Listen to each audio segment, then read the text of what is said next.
Здравствуйте, дорогие друзья, братья и сестры. Мы необычайно рады нашей сегодняшней встрече. Я думаю, что мы все желали этого дня, скорейшего его приближения, и вот он состоялся. Мы сегодня вновь возобновляем все наши православные беседы в режиме офлайн, то есть здесь, в стенах, родных стенах нашей библиотеки, уже обновленные. Вы, наверное, уже успели прогуляться, посмотреть, как преобразилась наша замечательная библиотека после долгожданного капитального ремонта. В 1959 году библиотека была построена, и с тех пор, собственно, это единственный, наверное, капитальный ремонт, который преобразовал и возродил всю красоту и величие этого замечательного института. И, в общем-то, обратили внимание, как изменилось, да? Какие есть изменения. Прилегающие территории, как изменилось. Появились скамеечки, фонари, лестницы гранитные, да, по-моему, лестницы гранитные, входная группа. Библиотека наша является объектом культурного наследия, поэтому максимально сохранен весь исторический облик. Да? Изменилось, что дизайн, интерьер, мебель, технологические новшества. Видите, что у нас появилась замечательная техника в каждом отделе. Есть теперь телевизоры, экраны, компьютеры, моноблоки для удобной работы с читателем. Появились многофункциональные центры информационные, станции самообслуживания и так далее. Когда вы будете уже читать в нашей библиотеке, вы столкнетесь со всеми этими удобствами, и я думаю, вы оцените должным образом. Не буду вас долго задерживать. Все мы очень рады. Очень жаль, что немного народу пришло сегодня, такой хороший день, замечательный. Но тем не менее, нас сегодня пришли поздравить, поприветствовать с музыкальным сувениром музыкальная группа колледжа искусств дирижерского хорового отделения. Соло на ударниках Виктор Цыганов.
равных Владимир Цыганков.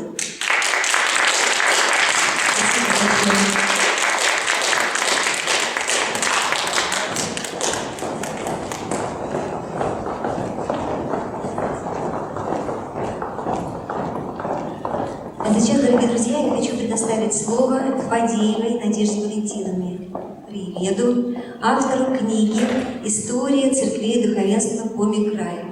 Она представит свое произведение.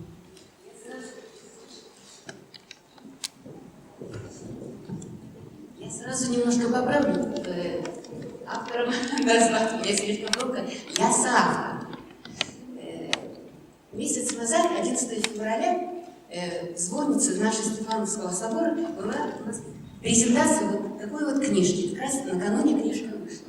Она называется «История церкви и духовенства по Микраю». Автор – это Малыхина Анна Георгиевна и я, мы обе из рода священников. И потому на основе накопленного Анны Георгиевны материала по ее предложению была создана как раз эта книга. Ее ценность в том, что в одной компактной книжке дана информация по нашим губерниям на 17-й год.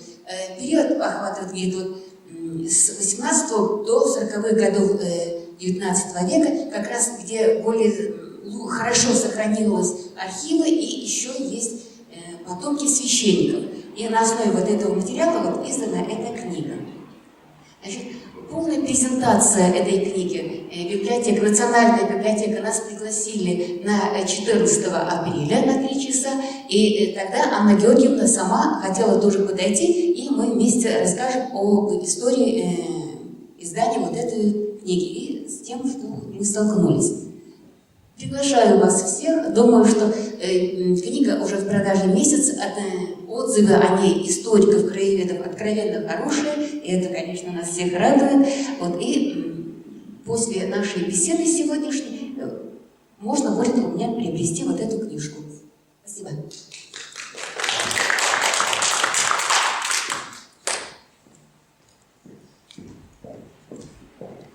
Спасибо большое. Ну а теперь мы предоставляем слово отцу Максиму. У нас сегодня тема разговора – это православное богослужение. Богослужение – какое прекрасное слово, которое говорит о том, что мы служим Богу, а при этом Он служит нам. Это взаимное служение, это же и есть любовь. Вот как в семье, когда все друг другу служат.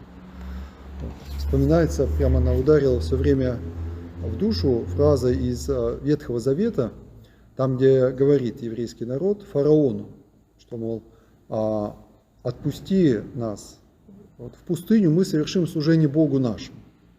А он, особо не вникая, что за их Бог, а понятно, что их Бог это Бог Авраама, Исаака, Иакова, то есть Бог истинный, он говорит, ну вот здесь можете совершить служение, да, ваше там.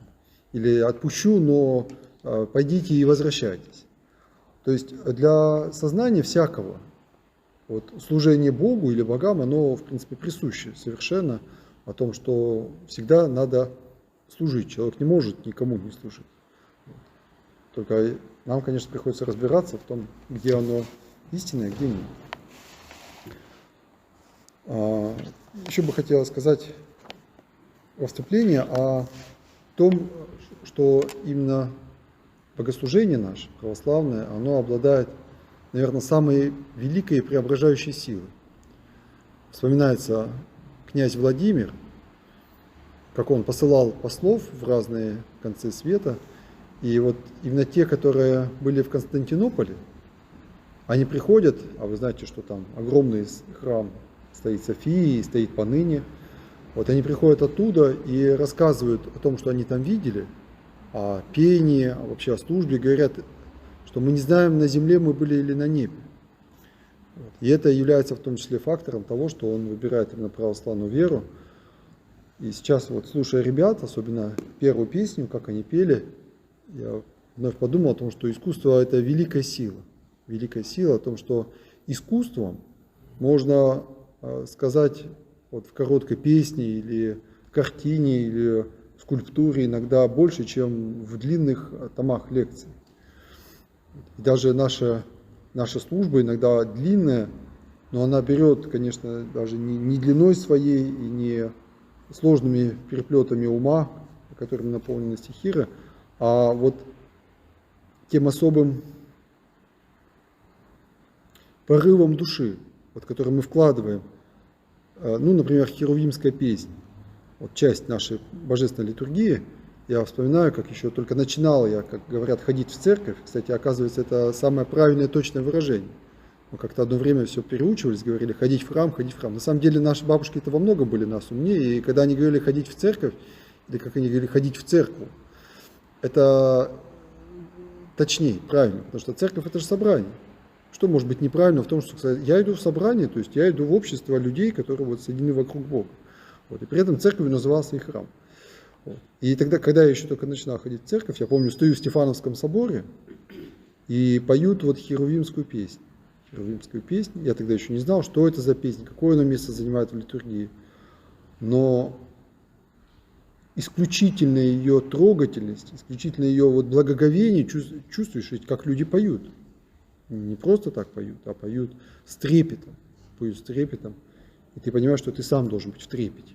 Вот сейчас надо стоять, как в словах этой песни говорится, да, всякое ныне житейское отложим попечение.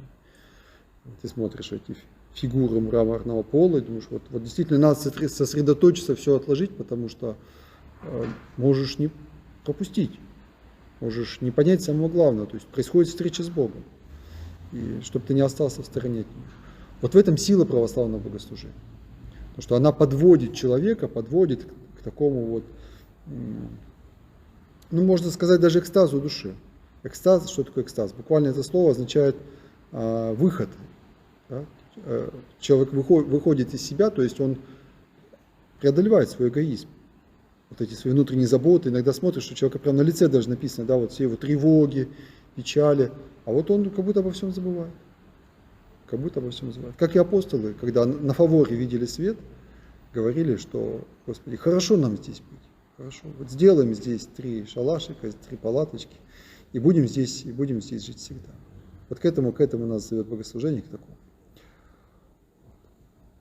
Ну а сегодня как раз по Фаворский свет, сегодняшнее воскресенье, оно посвящено определенной теме света, Фаворского света, того самого света, который видели апостолы, видя Христа, преображающегося на горе перед ними.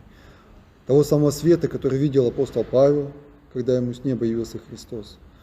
И этот свет видели афонские монахи, когда постились и молились, и совершали свое богослужение. Вот. Этот свет видел в XIV веке живший Григорий. Родился он как раз в Константинополе. 20-летним юношей отправился на Афон. Получил он прозвище в церкви Палама. Он был впоследствии епископом города Салоники. Это называется Фессалоницкий святитель Григорий Палама, архиепископ Фессалоницкий. И он видел этот свет. То есть он глазами своими видел свет. Вот как мы с вами видим, говорим, хорошая погода, да, там, библиотека красивая. Вот он глазами видел свет. Но свет этот был необычный. После этого света, когда человек, скажем, выходил на улицу и видел солнце, ему яркий солнечный день казался как темный вечер, как сумрачный вечер. Вот это описывает Паисий Святогорец. Паисий Афонский, это уже наш почти современник, вот он описывает, как ему однажды в келье явился этот фаворский свет. И он говорит, я потом вышел на улицу, светит солнце, а мне кажется, что вечер. Я спрашиваю, который час вечера? Я спрашиваю, Паисий, ты не умом ли тронулся? Он говорит, да, вот мне солнечный свет кажется. Что это за свет? И вот люди стали спорить, что это за свет. Это был, напомню, XIV век. Появился некий монах Варлаам, который не понимал этого. И он говорил, что это галлюцинация. Может быть, мы и сейчас бы тоже не поняли, стали говорить, что это прельщение, что это, может человеку это кажется, может это какие-то иллюзии. А Григорий Палама, который сам это видел, он много описывает, он описывает это именно как свет божественный. То есть люди своими глазами, телесными глазами видели благодать. То, что мы с вами ищем в молитве, в посте, в таинствах крещения, мы ищем благодать. И, как правило, мы ее вообще мало чувствуем. Редко мы ее чувствуем сердцем. Хотя ее, в принципе, сердцем-то прежде всего и надо чувствовать. А люди ее видели глазами. Представляете, видели Божью благодать глазами. Ну, в виде света. В виде света. И тогда вот святитель Григорий, он в противовес тем, кто осуждал, он стал писать и доказывать о том, что это свет Божий. Но это свет несотворенный, и это не тот свет, про который сказал Бог, да будет свет, и стал свет, такой электромагнитные волны. Да? Нет, нет. А это сам Бог в своих энергиях. Потому что в Боге мы различаем, вот как раз благодаря святым отцам и благодаря святителю Григорию, мы в Боге различаем сущность и энергию. Можно это пояснить на примере электричества. Вот, например, само по себе электричество мы не можем видеть, да? Но мы можем видеть его проявление. Вот, например, если электричество пропустить через определенные устройства, приборы, оно может светить. Если его пропустить через электроплитку, оно может греть. Если его пропустить через компьютер, оно может обрабатывать информацию. То есть одна и та же сила электрическая, она может давать очень разные проявления эффекта. Но само по себе электричество видеть нельзя. Только в виде вот, разрядов, света, тепла и так далее. Вот это аналогия, конечно. Бог, Он сам по себе, по сущности своей, по природе невидим. Но по отношению к нам, то есть по отношению к сотворенному миру, по отношению к человеку, Он излучает, источает из себя определенные энергии. Мы их можем называть светом, любовью, милостью. Это разные виды энергии. Он как бы содержит мир. Так же вот как ребенок, например, ну скажем, находясь в утробе матери, да, получая от нее питание, кислород, ну, понятно же, что он и нескольких минут не может без нее прожить, полностью от нее находясь в зависимости, такой физической, физиологической. Также вот мир, он весь содержится энергиями Божьими. Весь. То есть мир создан энергиями Божьими, и в любом предмете есть молекулы, атомы, электроны, они с сумасшедшей скоростью непрестанно несутся по своим орбитам. Вот. И это все, это Божья энергия содержится. То есть без внешнего воздействия это просто бы само все разрушилось, хлопнулось, уж тем более жизнь. Вот вчера мы ходили в лес, и я всегда удивляюсь и говорю, насколько природа благоразумно устроена. Каждый год все это оттаивает, сейчас вот сойдет снег, все будет расти, приносить свои плоды, вот птички поют, произведут у себя потомство, потом настанет зима, и ничего ведь не нарушается. Несмотря на наши все человеческие перипетии, вот, идет это все, да, определенным механизмом. Какое разнообразие, сколько деревьев, сколько видов тех же птичек. И все в балансе находится. Хотя идет некоторая борьба, конечно, и в природе, но вот деревья сейчас наполняются соками, да, то есть все находит свое место. Даже мы загрязняем, например, атмосферу, машины едут, чадят, коптят. И вся эта грязь, она вот ветрами, дождями в определенные места собирается, сохраняется куда-то в подземные кладовые в виде полезных ископаемых складывается, потом мы же ей еще и пользуемся в виде полезных ископаемых и так далее. Вот это все Богом создано. То есть Бог постоянно этими энергиями содержит мир. Вот. То есть есть такая вот общая любовь Божья, которая существует в мире. А уже по отношению к нашей душе, уже это конкретно богопознание. Вот. И эту энергию богопознания, она нам открыта. Ее можно не только чувствовать, ее можно видеть глазами.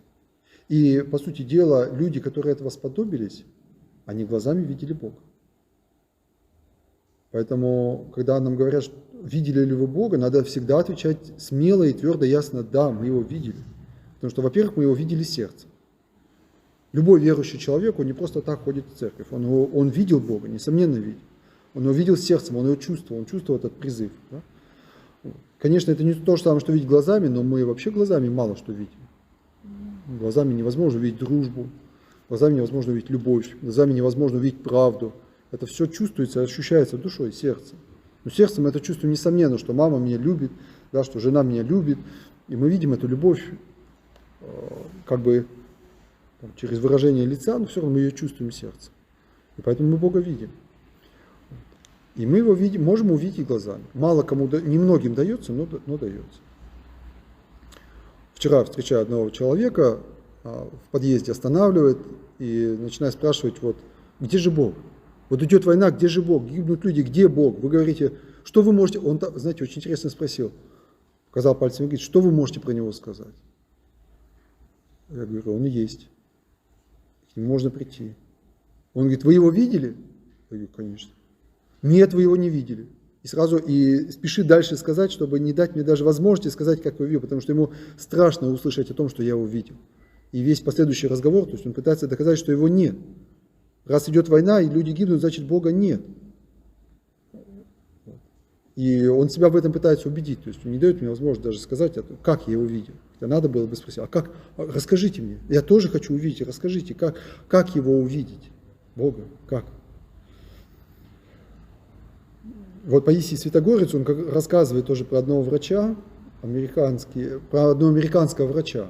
Я уже не знаю, кто он конкретно по конфессии, православный ли, но у него жена впала в блуд. И она обнаглела до того, что домой приводила к себе, при том, что он находился дома, и дети находились дома, она приводила любовника прямо к себе. Да. До того вот дошло. Вот. И он уводил детей там, в другую комнату или вообще уходил, говорит, к маме пришли дяди по работе, не будем мешать, пойдемте. То есть такое у него было смирение. И потом он как-то, зайдя в комнату, стал молиться, что упал на колени, Господи, спаси ее, прости меня, это я грешен. Она грешит, но это я грешен. И комнату заполнил свет. И он потом, видимо, рассказал об этом Паисию. И тот говорит, посмотрите, как миряне могут видеть Божий свет. Поэтому я вам говорю, что они нас осудят. Мы монахи, мы его редко видим, мы его редко достигаем. А миряне вот через смирение, через вот это неосуждение другого, да, через такое смирение, когда это тяжелейшая же боль, когда на твоих глазах любимый человек, вот он тебя изменяет, и ты его не отталкиваешь, не осуждаешь, ты себя осуждаешь. И через это смирение человеку открывается фаворский свет. Так говорил Паисий. У меня в руках книжка, называется «Богослужение триоди постной». Что такое триодь? Триодь – это особая богослужебная книга. Триодь означает три песниц. Это особые каноны, которые поются именно в посту. Они состоят из 3 песней. Обычно каноны состоят из 9, одна не читается, получается из 8, а в посту читается из 3. И вот здесь, в этой книге кратко изложены основные службы Великого Поста, в том числе Воскресенье второе, святителя Григория Паламы. Его еще называют вторым торжеством православия. Вот сегодняшнее воскресенье, так переносно, можно сказать, вторым торжеством православия назвать. Потому что в прошлое было первое торжество православия, победа над ересями, победа над расколами, победа над иконоборчеством, победа вообще над всеми ересями. А все ереси, они все исходят из одного корня. Это неверие в божественность Христа. Это вот как раз неверие в том, что к Богу можно прийти. Понимание, что да, где-то что-то есть, какая-то есть сила, какой-то есть разум. Но прийти к нему невозможно, потому что настолько трудно. И вот возникали ереси. Лев Толстой, например. Да. А он отверг веру в божественность Христа, он взял нравственные заповеди, он взял Нагорную проповедь, переписал Евангелие по-своему, оставил, что ему понравилось, убрал то, что не понравилось. Вот. И многие сегодня, секты, они так и возникают. То есть берется что-то, что нравится, остальное убирается, потому что слишком страшно верить в то, что проповедует православная церковь. А сегодня это второе торжество православия, потому что Григорий Палама видел, рассказал, пропел, и мы сейчас, каждый Великий пост, в его память говорим. Например, в каноне, в одном из канонов, на утренний, «Восприемши теплыми слезами блудного глаз, Тебе, Отцу всех и Богу, припадаем вопиюще, яко согрешихом от Тебе удалившийся и блуду работавши, прими наше покаяние». То есть, какие бы мы ни были усердны, какие бы мы ни были праведны, всегда мы должны считать себя блудными, всегда считать себя нуждающимся в покаянии, всегда не осуждать других, всегда вспоминать притчу о мытаре и фарисее, которая нам тоже в назидание к посту читается, чтобы дальше и дальше погружаться в это смирение. Сейчас, если найду, то хочу вам Кандак святого Григория почитать. Да. Кандак святителю, это глаз 8. Премудрости священный и божественный орган. Орган – это музыкальный инструмент, орган, да? Ну или, вот, можно сказать, орган языка, тоже инструмент издавания звуков. Богословие светлую, согласно трубу воспеваем тя, Григория Богоглагольниче. Но яко уму первому предстояй, к нему ум наш отче настави дозовем, радуйся, проповедниче, благодать. 3 раза обыгрывается слово ум. Уму первого ум предстояй. То есть Бог – это ум, он есть ум первый, то есть он источник всякого разума. А Григорий – это ум, зрящий Бога. Он очень много пишет о роли ума. То есть он говорит, что надо очищать сердце, и только чистые сердцем Бога узрят, это очевидно. Но нельзя отбрасывать и другую заповедь Христову, о том, что если светильник телу есть око, если око то будет чисто, то все тело твое будет светло. По объяснению святых отцов, это око, это ум души. Через ум душа вот смотрит на мир. Какое мировоззрение, такой и путь, да, такая будет душа. И вот душа как раз должна просветиться божественным светом. Вся, она должна наполниться светом, чтобы, как говорит Господь, не осталось никакой темной части. Вот как я понимаю, темная часть это что? Это вот наше подсознание, но откуда оно взялось? Сейчас психология современная всяческими путями окольными и дозволенными, недозволенными пытается ворваться в подсознание. Это иногда очень печально заканчивается, между прочим. Вот. А подсознание это такая омертвевшая часть нашей души, она действующая, но она, можно сказать, заблокированная для нас из-за грехопадения. То есть вот люди согрешили, поэтому, когда мы с вами читаем, что у человека мозг работает там, на 5, на 10, на 20%, ну, по разным данным, да, оценкам, вот, мне это вполне понятно. То есть мозг у человека гораздо сильнее, разум гораздо сильнее. Вот. Но грехопадение привело к тому, что большая часть наших сил, она парализована. Она скована. Поэтому мы не можем горы двигать, мы не можем часто понимать богословские, да, вещи. Мы не можем часто молиться. Знаете, как вот микросхема. Вот микросхема, она должна, допустим, выдавать какой-то правильный сигнал. Ну, допустим, на стиральной машинке, да. А вот капля воды попала, какие-то контакты, которые не должны между собой соединяться, они соединяются, и вот она там искрит, дает сбой и так далее. Вот так же и в нашем уме. Вот попала какая-то страсть. Ты молишься, но у тебя в голове сидит мысль, там, допустим, по поводу еды. Или по поводу, чтобы куда-то не опоздать. Или обида на кого-то. И ты молишься и одновременно ведешь диалог с человеком, споришь, доказываешь. Или продумываешь, что вот это не забыть, туда успеть. Вот это я съем, это приготовлю. Вот эти заботы наши, попечения житейские, да, они постоянно нас держат.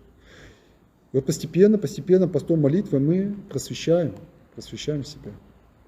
Вот. Избывается сегодня евангельское чтение о том, как парализованного, расслабленного принесли на носилках. Это Евангелие от Марка, 7 зачало. Замечательная история, как 4 друга приносят своего парализованного товарища. И Иисус, видя веру их, говорит ему: чадо, прощаются тебе грехи. То есть Бог может прощать грехи по покаянию человека, а может прощать по вере других людей.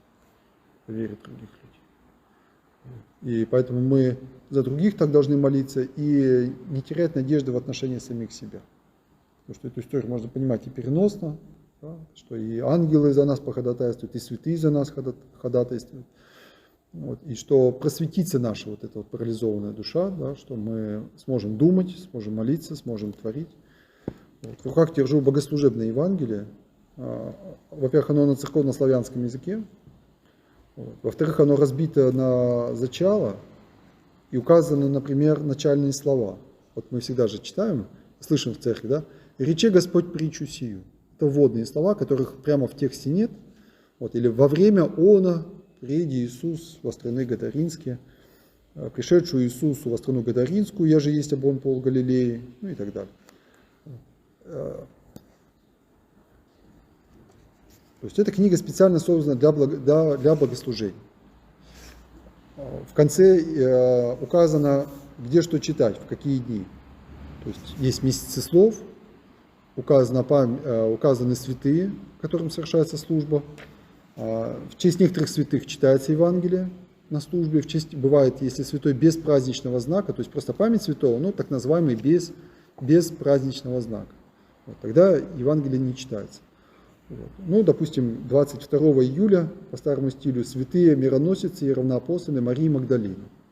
На литургии Евангелие от Иоанна зачало 64.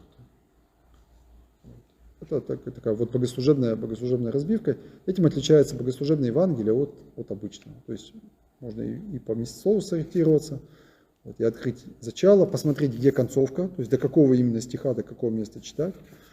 Страстные Евангелия там специально обычно выносятся в конец, то, что читается в Великий Четверток вечером. Приступки бывают, читаешь, потом приступи туда-то, на несколько абзацев вперед переходишь. Бывает на несколько зачал даже. Бывает составное Евангелие, то есть читается Евангелие, оно составлено из разных кусочков, из разных Евангелий. Ну, для конкретных нужд, для конкретного праздника бывает так называемый составной Евангелие. Вот такая вот богослужебная книга, это небольшое издание, требное, то есть которое можно взять с собой на освящение квартиры, например. Вот. Ну или маленький, если храм, маленький престол, вот, то может лежать и на престоле. Ну, в больших храмах, конечно, там уже вы видели все Евангелия большие, в металлических окладах, с соответствующими закладками, показывая вот то почтение, которое когда-то женщина-блудница оказала Христу, помазав его миром, да, драгоценным, и получила тоже прощение грехов.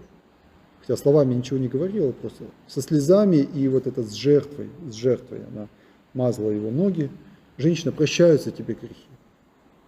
Хотя вслух не каялась, но Бог же видит сердце. Прощаются тебе грехи, иди с миром. Вот. Мы затронули тему святых. Значит, святые бывают так называемые без праздничного знака, то есть которым служба совершается, но она самая простая. Потом идут так называемый шестеричный святой. Это святой, которому уже поется 6 стихир на Господе возвах. Вечерняя служба, вот, и там поется 6 стихир этого святого. Потом дальше идет святой славословный.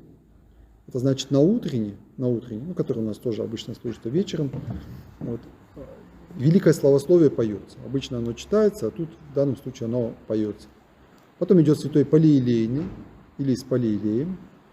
Палеелей значит многомаслие. Это вот когда мы на утренний, мы всегда помазываемся маслом, да, потому что приходим в субботу, потому что это воскресное утреннее, воскресное. Ну, воскресенье, понятно, это всегда праздник. На неделе такое тоже может быть. Если палеелейная служба, тоже происходит чтение Евангелия и помазание. Ну и, наконец, самая высшая служба по знаку – это бденный святой. Бденный святой, то есть в честь которого служится всеночное бдение. Вот это праздник архистратига Михаила 21 ноября, это святого Николая Чудотворца, это Сергия Радонежского служится бденная служба. Кому еще служится у нас бденная служба? По-моему, Ефимия Великого, Антония Великого, ну, таким вот отцам, пустынникам, основателям монашества. Сергия сказал. Серафиму Саровскому, по-моему, там бденная или палеелейная составляется. Не так много, где-то вот в пределах, может, всего 10 святых на весь год, кому служится бденная служба. Ну и, разумеется, бденный всегда служится под праздник. Под Великий или 10-й праздник тоже совершается так называемый всеночный бдение. Ну, к сожалению, мы в такие времена с вами живем, что у нас всеночное бдение – это служба 2, чуть меньше или чуть больше часа. Да? А само слово, само название показывает, что всю ночь бдели. То есть не спали всю ночь. То есть начинали где-то вот вечером, там, может, небольшой перерыв был. И так вот до утра совершалась служба. Утром совершалась утренняя, когда священник производит возглас «Слава тебе, показавшему нам свет». Это солнце, это встающее солнце. Вот. Мы, как бы, глядя на солнце, но мы понимаем, что Христос – это солнце, правда. Мы глядим на солнце, вспоминаем Бога, говорим «Слава тебе, показавшему нам свет». А потом служилась литургия. Вот такое было всеночное бдение. Насколько мы далеки сейчас по уровню богослужения нашего, да, от его изначальной задумки.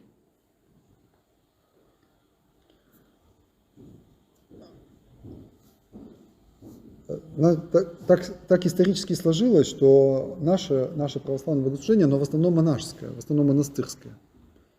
То есть брался монашеский устав, наш устав это именно Иерусалимский устав, их было несколько, уставов было несколько. Одно время до реформ Никона использовался студийский, так называемый студийский устав студийского монастыря, потом стал использоваться Иерусалимский, он пошел из лавры Саввы Освященного, которая была возле Иерусалима. Вот. И он был взят на Русь, но нашим предшественникам благочестивым всегда был свойственен такой духовный максимализм. Ну, то есть понимали, что если служить Богу, значит надо служить по полной, то есть вот с полной самоотдачей. Поэтому брали монастырский устав и служили по нему даже в обычных приходских городских церквах.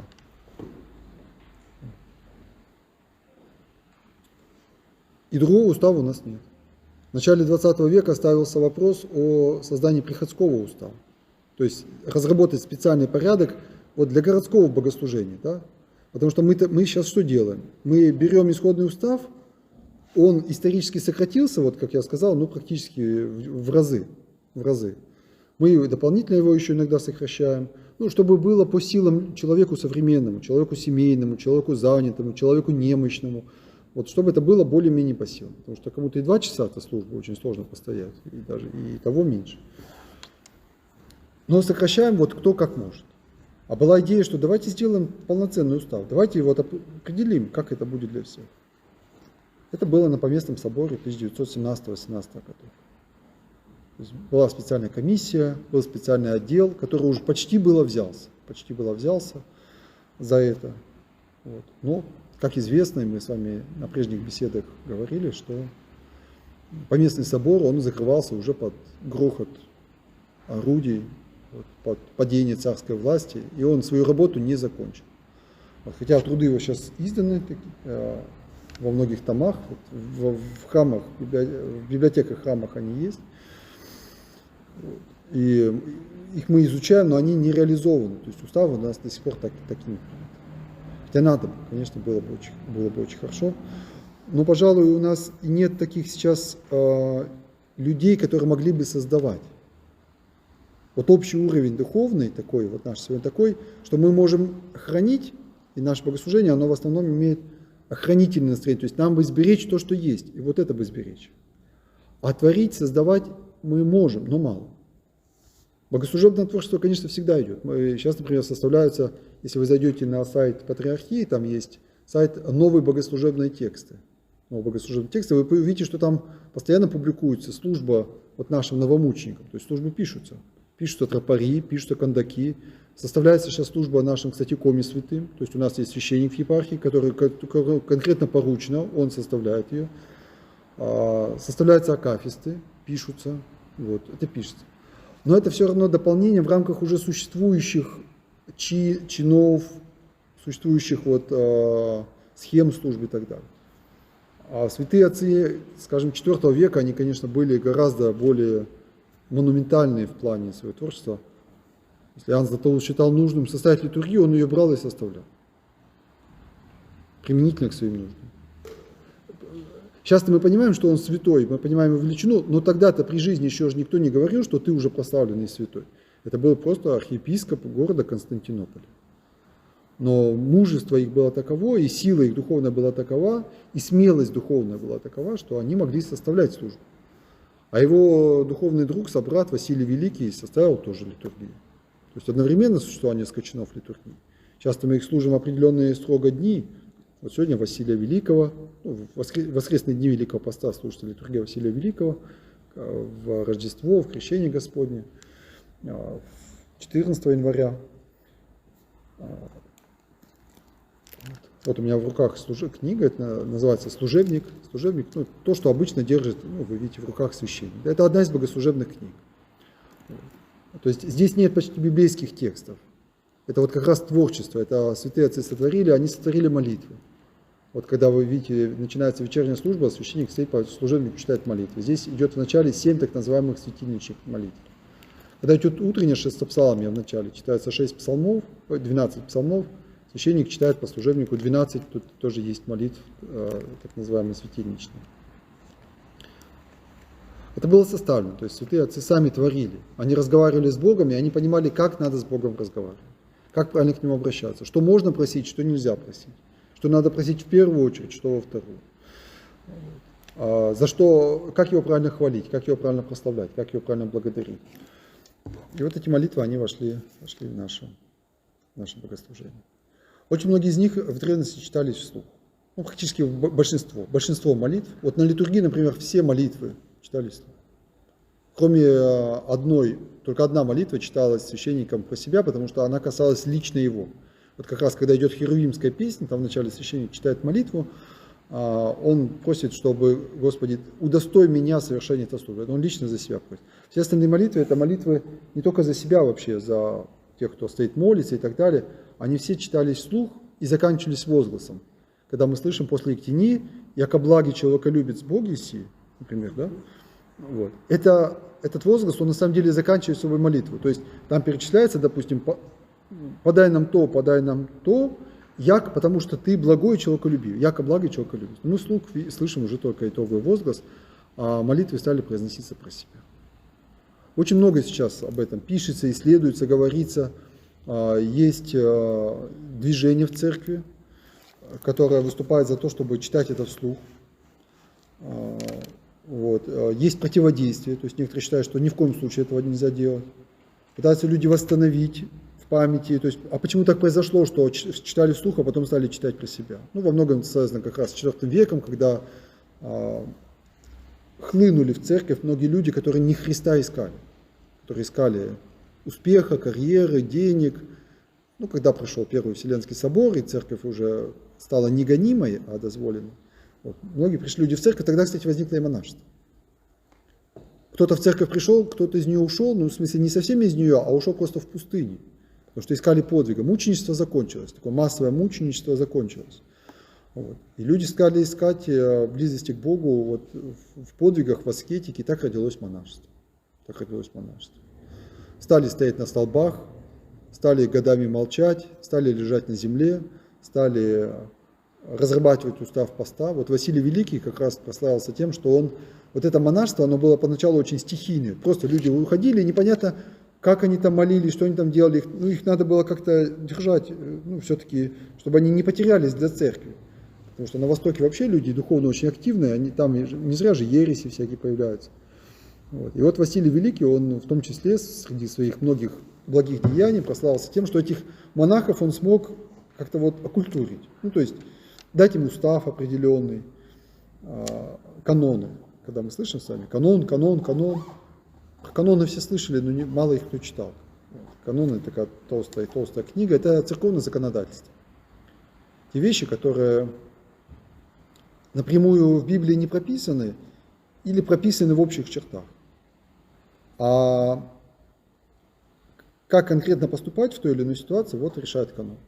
Ну, допустим, пример. Сказано там, что епископ должен быть одной жены муж. Вот что это значит? В канонах уже конкретно разъяснено, потому что во времена апостола Павла еще не до конца различались епископ, священник. Да? Поэтому церковь постепенно так определила. Священник, значит, может быть женатый, но один раз, и жена тоже один раз. Вот. А епископ должен быть монашествующий. А что делать, если, допустим, священник, женился второй раз? Вот что с ним делать? Вот это как раз на этот случай существует канон, да, что он должен быть отстранен от служения. Или, скажем, рукополагают священника. Кто может рукополагать? Там сказано, делает только один епископ. А когда в епископа рукополагают, там несколько, должно быть несколько. Это вот каноны, такие церковные правила.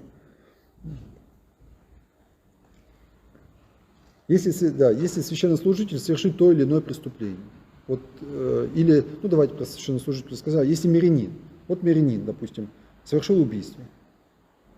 Грех, есть такой грех убийства, да, вот он пришел. Или даже еще более конкретно возьмем, на войне. Вот солдат по приказу совершил убийство на войне. Вот он приходит. Ну, кается, все равно, хоть и по приказу, хоть и на войне, хоть и на праведной войне, но грех. Да? Вот что с ним делать? Допускать его к причастию, не допускать. Вот Василий Великий устанавливает правила. Да? Пусть 2-3 года воздерживаются. То есть пусть причащается, дело благое, война, ну, если праведная, то хорошо, но все-таки, как имеющий руки в крови, пусть воздерживается. Вот что такое канон. Ну, это в основном, конечно, епископы занимаются, но представление об этом иметь нужно, и некоторые миряне тоже в этом разбираются.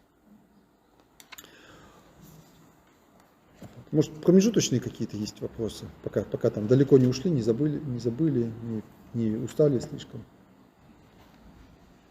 Нет? Вот еще одна книжка, тоже советую вам с ней быть знакомыми, иметь ее у себя, православный церковный календарь. Он есть, в принципе, в электронном виде, есть много сайтов, где вся та же самая информация публикуется. Что здесь? Здесь указаны все праздники, указаны юбилейные даты в этом году поначалу, указана пасхалия на несколько лет вперед, поэтому можно посмотреть 5 лет вперед, когда будет Пасха. И вот любой обычный день мы читаем, во-первых, список святых, память которых празднуется в этот день. Она год от года может меняться, потому что кто-то добавляется, идет же постоянно канонизация святых, и они добавляются в этот список. Поэтому самый достоверный, самый актуальный список вот здесь. А некоторые, наоборот, есть такое понятие деканонизация. То есть, ну, если открылись какие-то новые обстоятельства, и человек может быть исключен из списка святых. Вот. Он, соответственно, и исчезает отсюда. Дата указана по старому, по новому стилю. И указано чтение, богослужебное чтение. Вот календарь есть в более таком содержательном виде, вы, наверное, видели, там, с рецептами, с советами святых на каждый день. Вот. В конце, кстати, список имен, вместе слов, то есть какие есть имена, как они переводятся на русский язык, и какие святые под этим именем есть. Вот, например, Мария, и вот все Марии, и Азийская, и Виноградова, новомученица, и Вифанская сестра Лазаря, и все вот Марии здесь перечислены, и даты, когда их память празднуется, а потом уже можно сам календарь открыть, посмотреть. Вот. Только здесь не указаны знаки святых, то есть какая служба кому совершается, и не указаны посты. То есть вот начало поста, заговение на пост. Вот. Если бы еще обогатить вот этим, не знаю, почему не сделали, очень было бы удобно. Была бы очень ценная книга. Вот еще такая толстая книга, она тоже есть почти в каждом храме. Ну, тот, кто поет, тот, кто читает, он, наверное, он, естественно, с ней работает. Это 19-й год, поэтому у меня вот она дома, то есть уже как бы за прошедший год. Это богослужебные указания. Представьте, какая у нас наука. Вообще эта наука о богослужении называется литургика. От слова литургия, да, общее дело. Вот она изучается и в семинариях, в академиях, и в нашем духовном училище. Напомню, что у нас есть духовное училище, называется Центр подготовки церковных специалистов. То есть это, по сути дела, заочное среднее духовное образование. Вот у нас действует в Сыктывкаре, можно поступать. Вот прием обычно происходит в декабре, там есть сайт, расположена вся информация. Учеба состоит из 2 сессий в неделю, из 2 сессий в год по продолжительности по неделе. В принципе, объем учебы, объем занятий, если вот поступите, заочно учиться, составляет где-то до 1 часа в день. То есть, если у вас есть час в день, времени, которое вы могли бы посвятить для духовного образования, и вы чувствуете, что вы могли бы послужить в церкви, преподавателем воскресной школы, работником лавки, миссионером, катехизатором, вести сайт, там, вести какое-то печатное издание и так далее, то вот прекрасная возможность бесплатно получить духовное образование. И в учебный курс этого центра тоже входит литургия, то есть общее изучение понятия богослужения. Человек, который является специалистом в литургике, его называют литургист. Вот. И здесь на каждый день даются указания, то есть как именно совершать службу. То есть такой краткий устав. Если, конечно, человек не посвященный начнет читать, то мало что понятно. На вечерний кафизма 9, на Господи возвах стихиры на 6, праздника глаз 4 3, святителя глаз тот же 3, слава и ныне праздника глаз 1 и же древле. Входа нет, прокими дня, на стиховни стихиры праздника глаз 2, по Тресвятом тропар праздника, отпусти же на горе Фаворской. Ну, то есть, очень, я первый раз, когда взял эту книгу, стал читать, и думаю, как же это вообще понять? Это же слова почти не связаны друг с другом. А когда уже ориентируешься, так быстро пробегаешь глазами, все, что надо, берешь, все понимаешь. Так, ага, паремия читается, не читается, это поется, не поется. Вот, сразу быстро все понятно. Это не появилось не так давно, это появилось только в 20 веке. То есть это пересказ устава. Есть такое понятие устав, церковный устав. Открою вам тайну, он не есть не в каждом храме. А некоторые, даже большинство церковнослужителей, и может даже ряд священнослужителей, его не видели вовсе. То есть мы служим по этому уставу, но мы так от него далеки, хотя служба наша соответствует целому уставу, но что его даже нет. Я вот в одном храме я видел. Вот такая вот книга лежит, она лежит. Ее вот каждый день используют вот эту. Сам устав, ну его можно иногда открыть, полистать, так, поблагоговеть перед тем, как там написано. По сути дела, вся наша служба идет оттуда, но это более уже понятное изложение. Вот, а это уже богослужебное указание применительно каждому дню. Потому что, чтобы в том уставе разбираться, надо действительно быть специалистом. Раньше в семинариях так и готовили. То есть люди наизусть учили, как поются стихиры. Вот, допустим, если день такой-то, а святой такой-то, сколько петь стихир дня, сколько святому, вот, как это все соединять. Мы обычно вообще мало в этом вникаем. Мы говорим постоять на службе. Да, вот пришли в храме и стоим на службе. Иногда кажется, что она однообразная. Вроде одно и то же, иногда за службу вроде одно и то же по много раз читается. Там, миром Господу помолимся. Да, уже вроде не раз говорили снова, вот почему-то несколько раз вот это все. Молитвы те же самые, возгласы. То есть происходит какое-то действие, а мы как будто от него остаемся в стороне. А я как-то прочитал в одном учебнике, что полностью круг православного богослужения, полностью, он повторяется один раз, по-моему, там в 200 или в 400 с чем-то лет.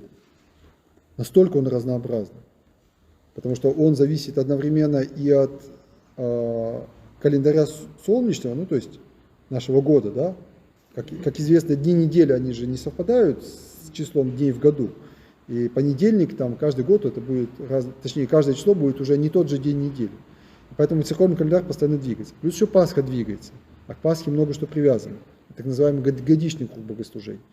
Есть недельный круг богослужений, или седмичный. И все это представляет собой такую, знаете, очень сложную, подвижную систему. Совсем не окаменевшую, очень живую. Причем применительно к каждому храму еще что-то добавляется, что-то убавляется, что-то сокращается, что-то индивидуально корректируется. И получается очень живое действие, которое, естественно, целью своей имеет что? Приведение человека к Богу, освящение его, да? Пронизывание его словами вот этих молитв. Поэтому очень хочется, чтобы мы ближе, глубже вот изучали, вникали, хотя бы вот на уровне такого вот среднего образования, понимания вот этих указаний. Сейчас прочитаю пару цитат. Святитель Афанасий Сахаров, епископ Ковровский, это наш из числа исповедников 20 века, который всю жизнь практически провел по тюрьмам, причем год на свободе, год в тюрьме, вся его жизнь была такой вот полосой. В Коме Республике он тоже все время побывал, а он с детства был воспитан в благочестии, то есть его с детства водили в храм, он прекрасно знал службу, он написал несколько служб. Вот наша сейчас служба русским святым, это его творчество. В камере тюремной он все что-то сочинял, пел, на память пел, службы пропевал. Ну, если человек с детства ходит в храм, он много знал на память. Кстати, как некоторые наши цари, по-моему, про Алексея Михайловича тоже вспоминают, что вот он всегда утро начинал с богослужения, прямо во время службы он тут же решал государственные вопросы, что-то подписывал, и тут же подписывая какие-нибудь государственные бумаги, он мог подойти и сделать замечание певчим, что они эту стихиру пропустили, или там не так пропели, так как надо, понимаете? То есть царь настолько знал богослужение, что он указывал певчим, как надо петь, при этом параллельно подписывая государственные бумаги. И вот Афанасий Сахаров, он оставил несколько книг. Одна из его самых известных – это «О поминовении усопших». Служба усопшим – это тоже, оказывается, очень сложное такое, очень много у него форм, проявлений, которые мы не всегда правильно выполняем, так как они изначально задуманы. Вот. Ну вот он пишет. Пространная цитата, почти на страницу, я прочитаю целиком, она стоит того. Ее, кстати, из года в год перепечатывают. То есть Каждый год вот в указаниях всегда идет это введение издательства, и каждый раз, каждый год вот эту вот цитату прям печатаю, чтобы мы вот вчитывались. Название нашего церковного устава «типикон» характеризует его содержание и значение. Типикон от греческого слова «типос» – тип, образ, форма, образец, идеал. Идеал – это нечто совершеннейшее, возвышеннейшее, всегда влекущее к себе, как бы манящее, но никогда в полной мере недостижимое. Наш типикон – изложение идеального порядка богослужения, ставящее своим образцом древнее многочасовое богослужение великих отцов и подвижников. Теперь только в немногих обителях и храмах богослужение в той или иной мере лишь приближается к идеальному порядку его, изложенному в типиконе. Но несмотря на это, у нас нет какого-нибудь сокращенного типикона. Ну, то есть, как я сказал, да, вот устав приходского богослужения хотели было разработать, но, может быть, в том числе и промыслом Божьим он не осуществился. То есть, все равно для нас вот этот монастырский такой с ночными стояниями типикона, он остается нашим уставом. И это обстоятельство имеет большое нравственно-воспитательное значение. Наш типикон в том виде, в котором он существует, является прежде всего постоянным напоминанием об идеале православного богослужения. А идеал, кстати, напомню еще одну фразу, что свет миру монахи, а свет монахам ангел. Поэтому даже монахи, совершавшие службу ночами напролет, вспомните Серафима Саровского, он печалился и плакал, что люди не могут служить как ангелы день и ночь непрестанно. Потому что ангелы служат Богу, естественно, не питаясь, не ложась спать. И он хотел, вот не зря и звали его Серафим, да, он хотел служить Богу день и ночь полностью, вот не отрываясь. И это хорошо. Если у вас есть такое чувство, желание, вот, быть в церкви как можно чаще, ходить на службы, стоять, жалко, что закончилось, 2 часа, я только настроился, и, хотелось бы еще. Есть люди, которые вот в храме нет службы, они в другой храм, да, вот даже не в свой, как говорят, да, а там в другой, чтобы вот каждый день быть на службе. Это прекрасное желание, хорошее. Не гасите его в себе, не гасите, развивайте его в себе, это значит, что вы где-то вот на пути к ангелу. А то, что наше богослужение и наша молитва так далеки от начертанного типиконом идеала, должно возбуждать в нас чувство смиренного сознания нашего несовершенства. Наш типикон – это вехи на пути молитвенном, указывающие нам протоптанные дорожки, прямо ведущие к цели, то есть к Богу. Дорожки, протоптанные и истоптанные святыми угодниками и нашими благочестивыми предками. Зачем уклоняться на иные пути? Зачем выискивать новые, когда по этим, как уже изведанным, безопаснее, легче, скорее, с меньшим трудом можно войти в труд всех предшествовавших поколений, пожать то, что уже посеяно иными, между прочим, и для нас. Вот следующая мысль тоже очень важна. В богослужении в уставе православной церкви нет ничего случайного. В нем все строго продумано. И все, даже малейшие детали, имеют свой, часто весьма глубокий смысл. Сообщают отдельным чинам и последовательно свой колорит. Придают им особую умилительность и трогательность. Перестановка одной части богослужения на место другой. Внесение несоответствующих дополнений, опущение даже небольших деталей, все это нарушает общую гармонию богослужения. Наше богослужение, высокохудожественное произведение, сложный механизм тонкой работы. Если иногда нам не ясен смысл той или иной детали богослужения, это не значит, что его вовсе нет. Это значит только, что мы пока еще не умеем его понять, не знаем. Надо найти его и постараться уяснить себе. Из сказанного следует, как важно для православных в деле молитвы и богослужения послушание церковному уставу. Важно и необходимо и мельчайшие детали чинов и служб церковных исполнять именно так, как они изложены в уставе. Ибо только тогда богослужение будет иметь именно тот смысл, какой дает ему Святая Церковь. Вот это, пожалуй, главнейшая идея нашей сегодняшней встречи, что нам нужно вникать в богослужение. И сегодня остается множество книг, которые нам в этом помогают. Книги, которые излагают службу, как я уже сказал, на церковно-славянском языке, но русским шрифтом. То есть, если ты не владеешь пока языком, читай, изучай. Язык желательный, конечно, церковно-славянский изучать тоже входит в программу духовных училищ. Вот. А иногда с пояснениями. Тут поясняется, что означает то или иное действие. Вот священник совершает кождение, что означает это кождение, то кождение. Вот. Что надо делать, совершать ли поклоны в этот момент. Тут нам, конечно, много надо расти, потому что вот я часто наблюдаю на службе, во время апостола, когда совершаешь кождение, вот выходя уже в храм к народу, ты сначала кадишь чтеца, только его одного. В этот момент большинство молящихся тоже делают поклон, ошибочно, потому что не их кадят. Потом ты кадишь клирос, то есть поющих, а потом уже кадишь весь народ. Вот в этот момент и надо делать поклон, принимать. Но видно, что некоторые делают правильно, то есть знают. Мало, конечно, очень мало. Таких деталей много в богослужении, и чем ты больше их знаешь, тем точнее твоя душа вливается вот в эту общую молитву. Они стоят того, чтобы их изучать. Поэтому как только вам попадутся такие книжки, вот, с пояснениями, с изложениями служб, Страстной Седмицы. Вот есть такая же книга на Страстную Седмицу. Я сам ей пользуюсь. Потому что иногда, честно скажем, не все слышно, что читается, поется. Вот. И ты следишь за службой, следишь по этим текстам, чтобы не упустить смысл стихир. А стихиры канона – это глубина. Это глубина для ума, глубина для сердца. И очень хочется это все слышать и знать. Толковый молитвослов. Молитвословы с параллельными переводами, с пояснениями, с разъяснениями. То есть те же самые молитвы, но ты их прочитаешь, поймешь и будешь уже читать на церковно-славянском языке, но уже осознанно, понимая.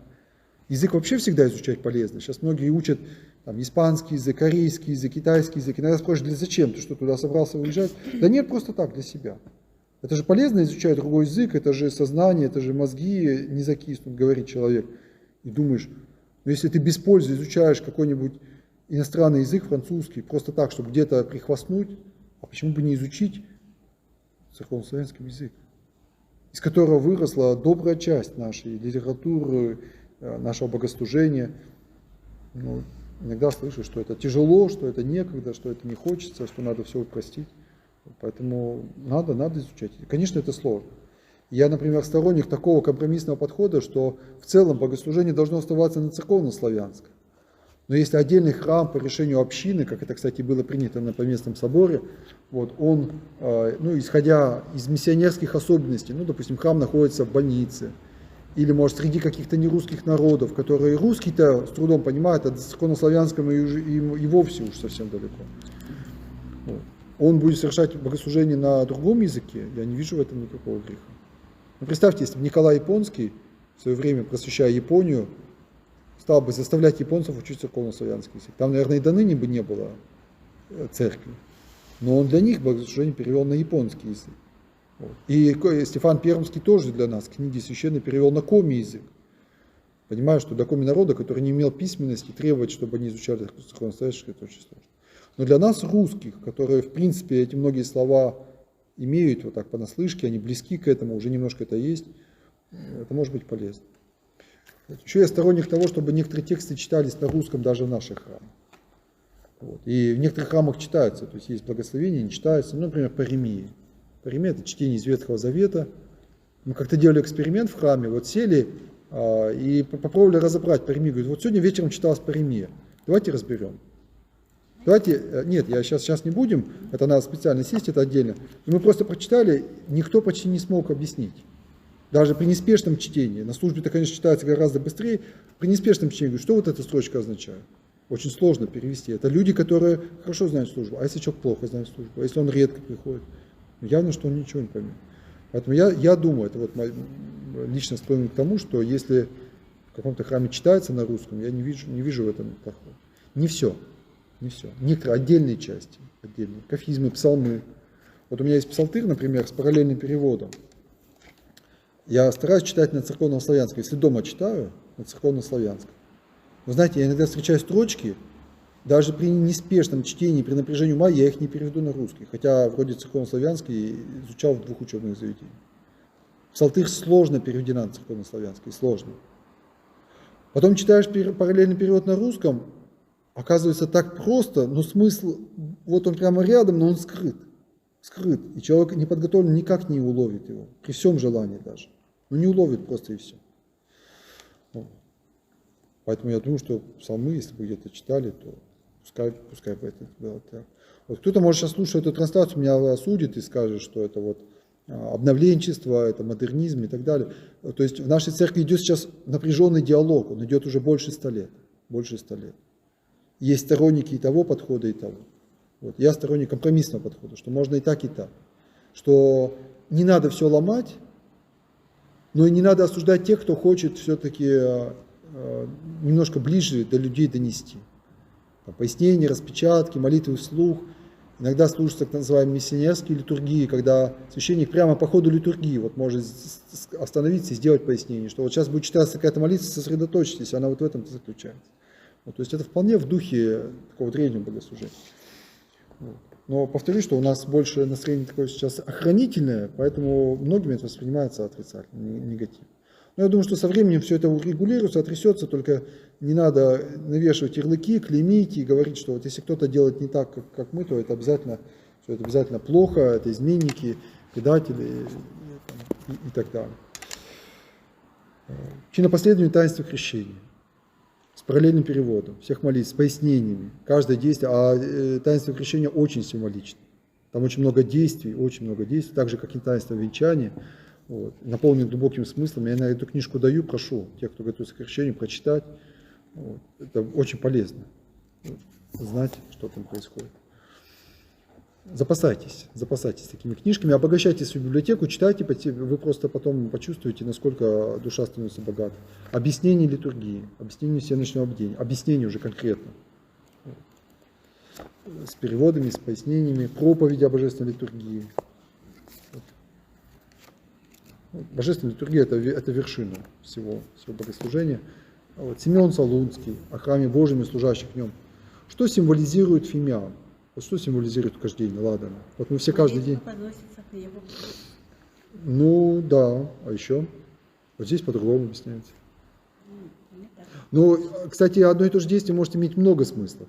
Много. Поэтому нельзя сказать, что если один есть, то остальные неправильные. Могут быть одновременно правильно несколько. И один предмет может обозначать много вещей. Да исправится молитва моя, я как кадила пред тобою. Как кадила пред тобой, то есть как дым поднимается вверх, так же молитва моя. А кождение, начинающееся от жертвенника, изображает распостирающуюся всюду благоуханную благодать Духа. Благодать. То есть тот самый свет, который люди видели глазами, вот, в виде дыма он здесь изображается. Вот. Это хорошая тоже книжка, если попадется, приобретите для себя в библиотеке. Это конспект для ведения противосектантских бесед.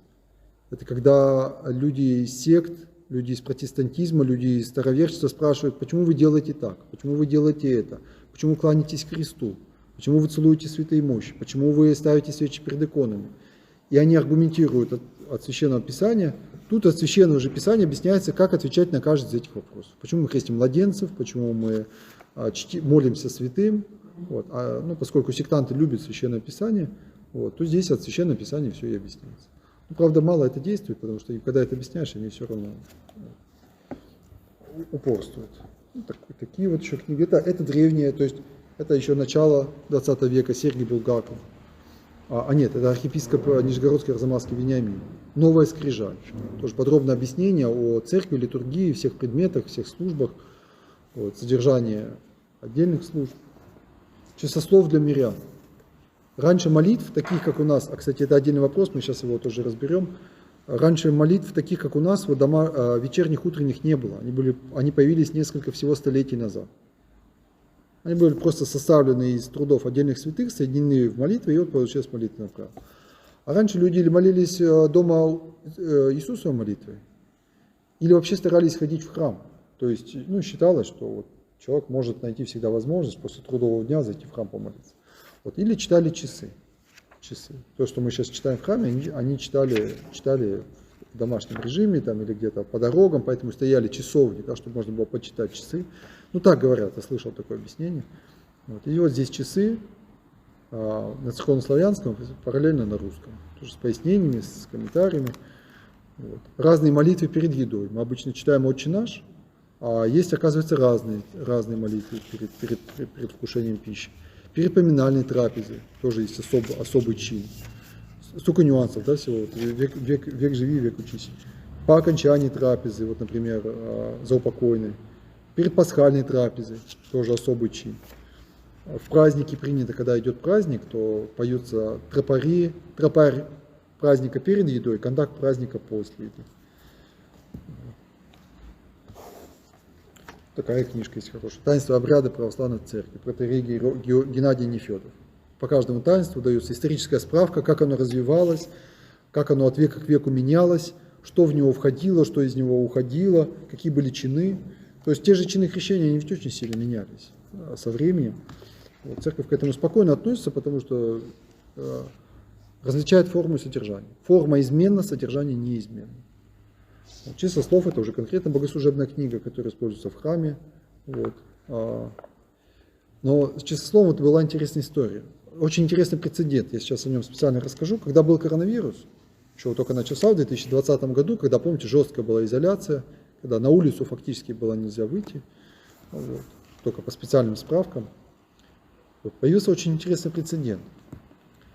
Шел как раз Великий пост, и каждый день службы Великого поста публиковались на сайте Патриархии для домашнего чтения, для домашнего совершения.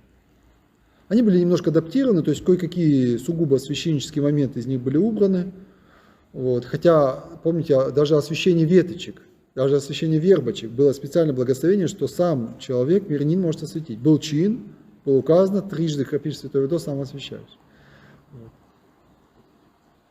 И вот эти службы были очень интересным прецедентом, то есть они показывали, что богослужение, в принципе, может из храма распространяться и на домашнее. Раньше это было невозможно технически, потому что просто не было ни интернета, ни книг. Вот. И даже сегодня вот, богослужебные книги в храме — это вот примерно вот такая вот стопка, если не больше. Минея, Актоих, Триоть. Минея — это на каждый месяц книга такая. Там много, это вот 2-3 полки таких вот книг. А сегодня они в интернете все есть. И в принципе человек, который в них ориентируется, он может домашним чином совершать, усеченное, конечно, но все-таки богослужение. Вот. На случай таких вот, скажем, пандемий, там, военных действий или еще чего-то, это интересная возможность. Вот. Я тогда помню, когда как раз шла вот эта вот пандемия, и реально стоял вопрос о закрытии храмов. И во многих епархиях храмы были закрыты. У нас, слава Богу, нет. Вот благодаря твердой позиции нашего архиепископа храмы были все открыты, и он сам призывал всех ходить. Вот. А во многих епархиях они просто были физически закрыты.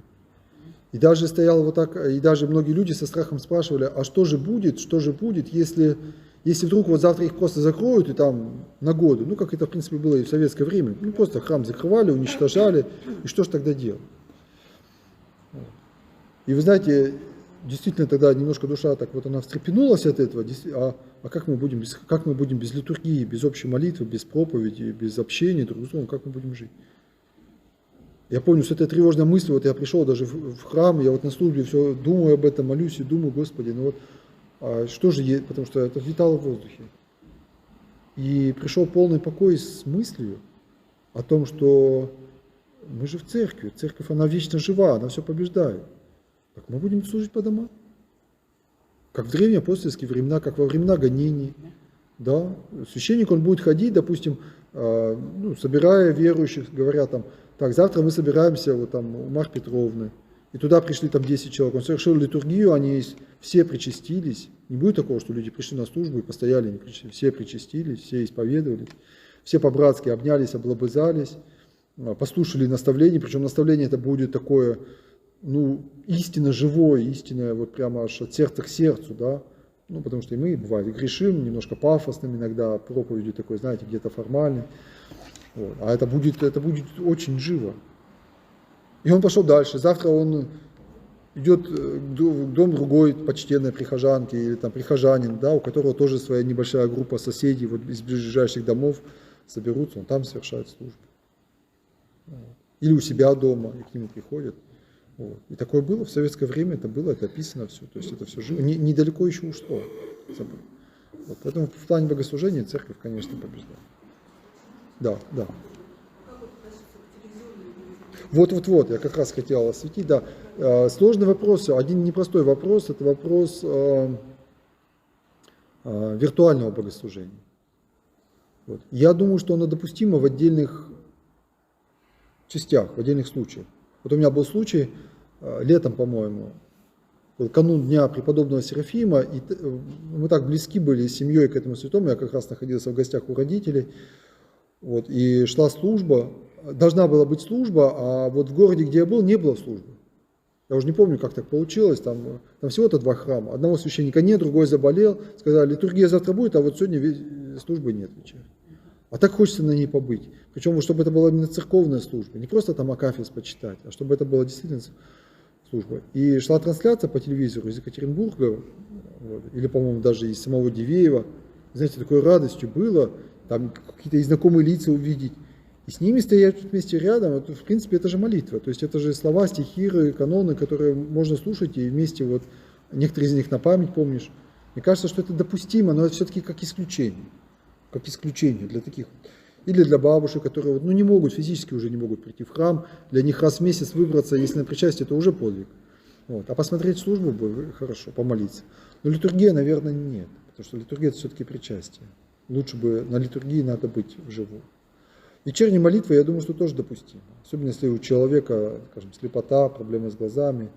И вот он не может уже, на память не знает, читать не может. А слушать может. И читаются молитвы вечерние, по телевизору транслируются, и ты вслед за ними молишься, я думаю, что это допустимо. Можно спросить? Да. Вот по Спасу говорили о том, что в субботу, батюшка говорит, в субботу и воскресенье на колени вставать не надо. Вот. А вот другой батюшка говорил о том, что в воскресенье, когда вот в церкви, вы встаете на колени, когда носят чашу, а вы, говорит, не встаете на колени, когда поют «Тебе поем». Тебе, говорит, поем, Господь на престоле находится. Надо вставать в субботу и воскресенье на колени? Вы знаете, мы пытались с этим вопросом разобраться, я досконально устава вот этого так и не нашел. То есть в часословии вроде бы написано, устав поклона. Но видел и другой текст, поэтому я до сих пор даже точно не знаю. Я придерживаюсь такого правила, что как в конкретном храме заведено, так и надо делать. Вот как священник благословляет, потому что, помните древнюю норму, в чужой монастырь со своим уставом не ходит. Если пришел в храм, где, допустим, вроде бы тут надо бы стоять, а вот никто не встает, и ты вот один будешь стоять, и это будет нехорошо. Это будет нехорошо, неправильно. Или наоборот, ты считаешь, что здесь не надо, а вот тут, в этом храме принято. То есть церковь в этом плане гибка, у нее нет такой вот, чего-то, знаете, такой мертвой такой системы, которая продиктована как-то вот с неба, и люди слепо должны ее исполнять. Богослужение составлялось конкретными людьми, для конкретных обстоятельств. И эпохи, и времена были разные, и люди были разные. И все это менялось, видоизменялось, и пытаться вот просто реконструировать что-то прошлое, но это будет неправильно, потому что это люди молились в других местах, другого уровня и по другим обстоятельствам. Поэтому вот лучше всего, безопаснее всего следовать тому, что заведено в конкретном храме, вот как священник понимает, благословляет, так вот и делать. Да. Но если ориентируешься, то, конечно, знаю, устав знаю, это неплохо знать, но делай все равно так, как, чтобы согласие было. Вот здесь как раз наставление, как вести себя в храме. Вот тут есть как раз, где сидят, где стоят. Где поясной поклон, где земной поклон. Если хотите изучать, пожалуйста. Да. Часослов. Берете часослов в храме и все выписываете себе. Вот еще интересная книжка «Толковый типикон». Михаил Скобаланович, он рассказывает об истории развития, еще и ветхозаветное, и до, то есть богослужение тут не только ветхозаветное, а апостольское богослужение, первые века, вторые века и так далее. Вот. И современное наше богослужение, он тоже вот по элементам прямо разбирает, допустим, вот историю потребления, чин пения, я вот на примере одного возгласа, вот, ну, в начале утренней всегда возглашается «Слава святей, единосущней, животворящей, нераздельной Троицы». Вот он конкретно по этому возгласу пишет. Как он излагается по-гречески, откуда он возник, как он излагался в древних типиконах, в каких вариантах он существует в других уставах и так далее. То есть такая интересная книжка, но это уже для знатоков, это кто увлекается прям богослужением.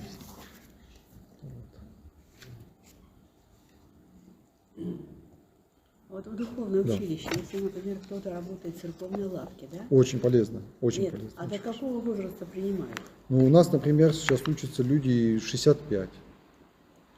Там, по-моему, ограничений по возрасту нет. Если вы сами чувствуете, что сможете освоить, конечно, там надо посидеть за книжками. Вот. Но есть люди учатся, то есть пенсионные. Конечно, Да. это уже полезно всегда. Да. Вот.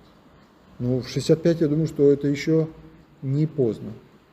Нет, Это- конечно, если человек, Да. у человека есть А желание, у кого-то может быть и дальше, и позже. Если человек читает, думает, вот он чувствует, что может осваивать новые науки. Может читать, конспектировать, излагать, сдавать экзамен. Там не сдавать экзамен. ну это все через интернет, да? Нет. Это сессии, живые сессии. То есть вы приезжаете, даются установочные лекции, вам читается 1-2 лекции по предмету, дается литература, вы полгода готовитесь, через полгода сессии. Приезжаете, сдаете. Это должен батюшка рекомендацию дать, да? Он дает, да, приходской священник дает. Приходской священник дает. Вот. Хочу зачитать Иоанна Кронштадтского. Ну, вы знаете, что вот Иоанн Кронштадтский как раз является таким примером подхода к богослужению, с одной стороны, очень трепетного, благоговейного, что он старался вот все соблюдать, сам читал каноны на утренне, и много превосходно писал, вот сейчас я в том числе зачитаю, но иногда, как вот описывают, потому что у него день был расписан по минутам, и тогда было принято по домам служить молебны. Сейчас это как-то вот немножко уже забылось, ну, сейчас редко кто дома служит молебен. Максимум там освящение квартиры, что есть тоже молебен. А тогда люди, вот болеет человек дома, приглашали именно послужить молебен болящим. Там, ну, плохие отношения дома, пригласили послужить водосвятный молебен, чтобы вот осветить воду, покропить. И вот он водосвятный молебен, который в храме служится 30-40 минут, он одному совершал за несколько минут. То есть как-то одновременно там и читали, и пели, там у него помощники, все, вот он быстро, ну, потому что не лежит закон для праведника. Он был человек такой духовной силы, что он знал, он чувствовал, что вот это можно ускорить, это можно сократить, это можно параллельно пропеть. Он чувствовал вот это мог, то есть ему вот можно было так. И вместе с тем с большим трепетом относился. Что он писал? Посещающим богослужение православной церкви и изучающим науку о богослужении надо помнить, что служение здесь, на земле, есть приготовление к всерадостнейшему служению Богу на небеси. То есть на небесах нам надо будет служить, нам надо будет петь, там будет литургия вечная. Она будет стоять, и вот как мы на службе стоим, и участвовать в этой общей службе. Поэтому и учимся, да, чтобы не как я хочу, а так как надо. Что служа Богу телом, надо тем паче служить Богу духом и чистым сердцем. Что, слушая богослужение, надо учиться служить Богу так, как служили святые. Мы очень часто вспоминаем их жития. Праздничная служба не составлена на основе их житий. О житии и делах которых мы слышим во время богослужения. О их вере, надежде, любви. Что служить Богу наипаче должно делом и истинную, а не словами только языком. Это главнейший вопрос отношения формы и содержания. Да, одно дело исполнить службу, совершить службу, а другое дело послужить Богу, да, проникнуться службой, осветиться этой службой, стяжать Дух Святой через эту службу. Самим бытием своим мы призваны уже к служению Богу. Для того мы получили прямой стан, то есть вертикальное положение тела, чтобы взирать непрестанно к Богу, благодарить и прославлять Его, на то даны разум, сердце, воля, на то все чувства. Вот много других прекрасных слов он писал об этом, поэтому, дорогие мои и все наши участники, кто с нами сегодня в трансляции, я призываю вас уделять большое внимание этому, не ограничиваться только сердечным умилением во время службы. То То есть не довольствоваться только тем, что мы отстояли, что мы пришли, что мы немножко так успокоились душой, говорит, вот постоял и стало хорошо. Чтобы мы и ум, как Григорий Святитель, да, Палама, задействовали в этом, чтобы мы разумели. Пойте Богу разумно, как говорится в Священном Писании. Пойте Богу разумно, чтобы мы разумно пели Богу, вот, чтобы мы были верными чадами церкви, и чтобы мы через это все исполнили нашу главную цель. Чтобы мы осветились, избавились от наших страстей и грехов. А богослужение очень в этом помогает. Оно прям исцеляет нас изнутри. Вот, и мы стали чадами Божьими. Возлюбили его. Ну, скажите, если у вас какие-то есть еще дополнения или вопросы. Людмила Борисовна, вот вы тоже ведете службу. Что вы скажете, добавите? Что скажу, о чем? Ну, о богослужении, может, я что-то упустил, не досказал. Это столь объемный вопрос, что его за лекцией сложить сложно. Пассия, да. Сегодняшнее воскресенье называется пассией. Страдание. Пассия, страдание. Кстати, пример заимствованной службы из латинской, из католической церкви. Заимствованная, но уже лишенная многих театральных элементов, присущих католическому богослужению, очищенная от них, и вот такая акцептированная, то есть принятая именно в православную канву, совершенно по духу такая смиренная, благоговейная православная служба. С акафистом, чтением Евангелия, с соответствующими тонами, с очень умилительным песнопениями «Дней свисит на древе», прямо вот аж до глубины души пронизывающая вот, смыслом страстной седмицы. Да. Прекрасная служба. Сегодняшний день начинается, поэтому да, старайтесь тоже ее посещать. 4 будет запрос, 4 службы слушать.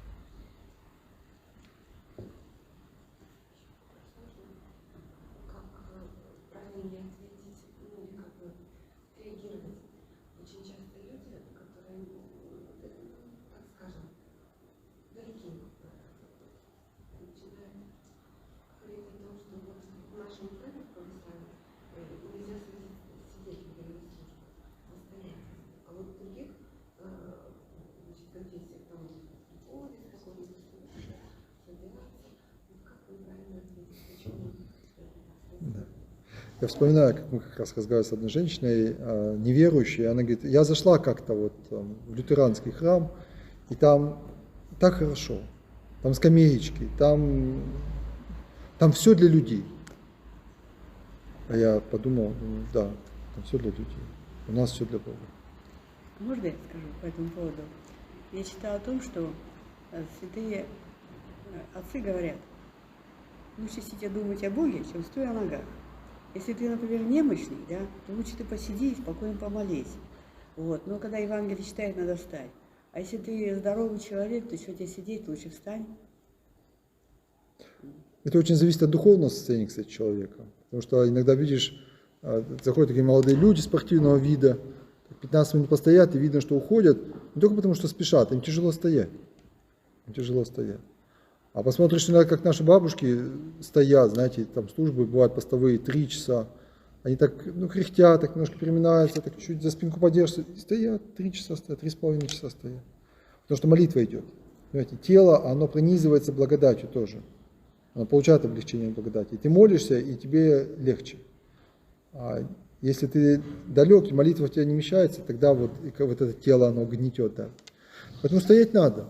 Скамеечки тоже есть. Потому что бывают люди, которые, иногда присесть, иногда отдохнуть. Иногда просто человек не может, физически действительно не может стоять никак. Иногда вот час постоишь, на минутку присел, и снова час можешь стоять. Видимо, там что-то тоже разжалось, расслабилось, куда надо протекло, перетекло по сосудам, и все, снова силы.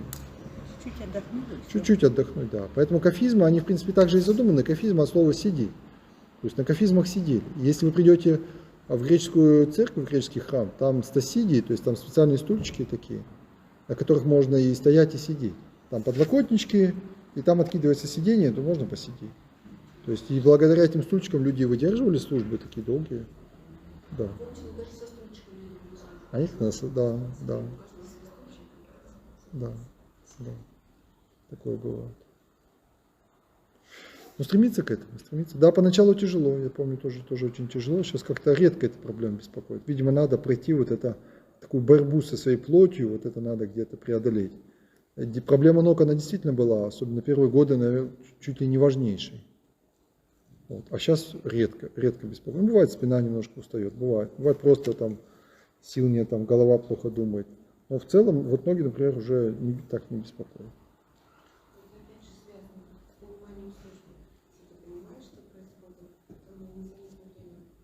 Да. Это очень хорошо.